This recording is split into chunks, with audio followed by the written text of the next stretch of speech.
became a single mom, I was not in a great place mentally. And I would argue that most people aren't. And that's okay.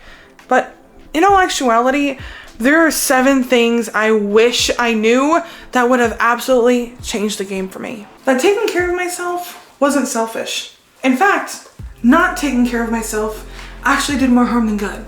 Because when I was depleted, when I was exhausted, I didn't connect with my son, I didn't react to my son, I didn't show up the way he needed me to. So knowing that I could take care of myself, not feel guilty about it, and not only not feel guilty about it, but literally plan for it, it would have given me so much more permission to make me more of a priority. The second is that working a lot doesn't make me a bad mom. Even when my son wanted more of my attention, I had to go to work. I had to focus on getting things done. That didn't make me a bad mom. Did it hurt at times? Absolutely. Did I wish things were different? Absolutely. But at the end of the day, being a good mom meant putting food on the table for my kid.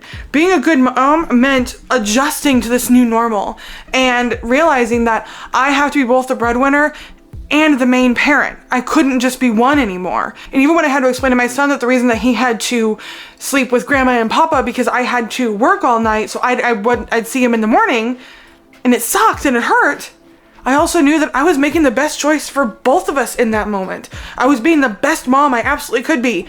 And yeah, guilt's normal, but the amount of guilt that I poured on myself was so unnecessary. The third one that really stuck with me is that having bad days didn't make me a bad mom. Having bad days, bad weeks, bad months doesn't make me a bad mom. All that means is that I'm human. That's nothing negative against me or anybody for that matter. That's just humanness. That's just life. There are going to be days where I am too tired to get up and play with my kid and I'm gonna feel guilty. There are going to be days where I wake up and I snap at him for asking me for oatmeal for the 3rd time when I told him I had to go to the bathroom. That's okay and that's normal. That didn't make me a bad mom. That made me human. The third one being that getting behind on laundry, on dishes, on meal prep, that was okay. It didn't make me a bad mom. I had to accept that life was different now, and that was okay. It's not a good or bad thing, it just is. I can't keep up on everything, so it's normal to have dishes pile up, to have laundry begin to take over, to lose my mind and order in or go and grab something quick for the 4th night in a row because I just didn't have time or energy to cook or do dishes even. That's normal, and that didn't make me a bad mom. It made me, once again, human. Number 5 being that I don't have to be strong all the time. In fact, I shouldn't be. For a long time, I believed that I had to be strong, and really, I do. I shared a video on the vlog in the past about how it kind of drives me crazy to be told how strong I am because I have no other choice. But honestly, I don't have to be.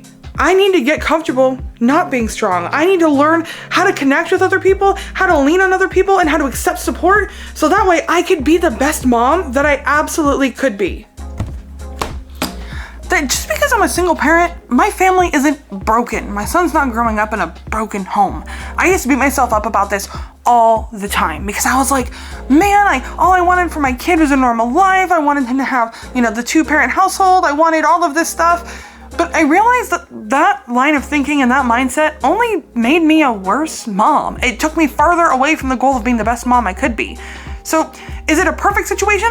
No, but it's the best situation for us. And accepting that I could be the best mom I could be without trying to fulfill 2 roles, because that's not a role that I can fill. I can just be me. And by being me and being the mom that I want to be, being the mom that he needs me to be, that's enough. And that's not broken.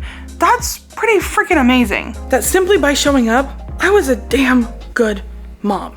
All I had to do was give it my best shot, was to support him the best of my ability, to show up for him, to take care of myself, to do the things that I needed to do to show up for him. I didn't need to do anything extravagant. I didn't need to buy all the things and pay for all the experiences. I didn't need to try to make up for the fault of anyone else. I just had to show up as myself, as the best mom that I could be.